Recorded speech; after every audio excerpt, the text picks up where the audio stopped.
નમસ્કાર. અગ્ર ગુજરાતને 1 વર્ષ પૂરું થયું એ ગુજરાતી પત્રકારત્વની એક ઘટના ગણાવી જોઈએ. એના તંત્રી પદે મિત્ર સુનિલ જોશી, એનું આ સાહસ અને એના ફાઇનાન્સિયરોની એના ઉપરનો વિશ્વાસ, આ બધું 1 વર્ષમાં એમણે દીપાવ્યું છે.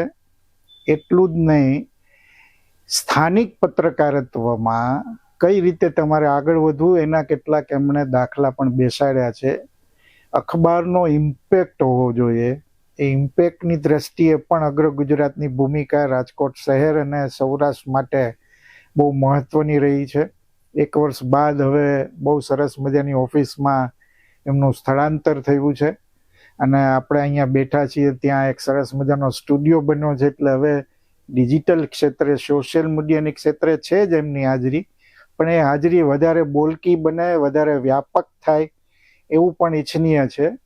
આજનું પત્રકારત્વ જે રીતે આગળ વધી રહ્યું છે એની સામે કેટલાય સવાલો છે, સવાલો પૂછાઈ રહ્યા છે, કેટલાકના જવાબ મળે છે, કેટલાક સવાલો અનુત્તર છે.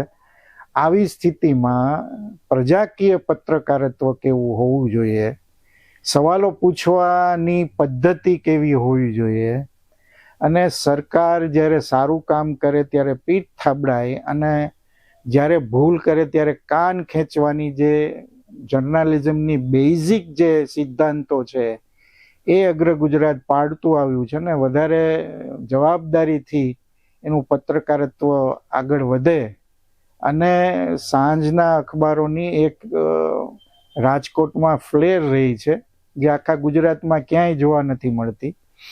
સાંજનું પત્રકારત્વ ગંભીરતાનું પત્રકારત્વ પણ બને એ પણ બહુ જરૂરી છે અને એ દિશામાં પણ અગ્ર ગુજરાત પ્રયત્ન કરી રહ્યું છે. એ બહુ આનંદની વાત છે.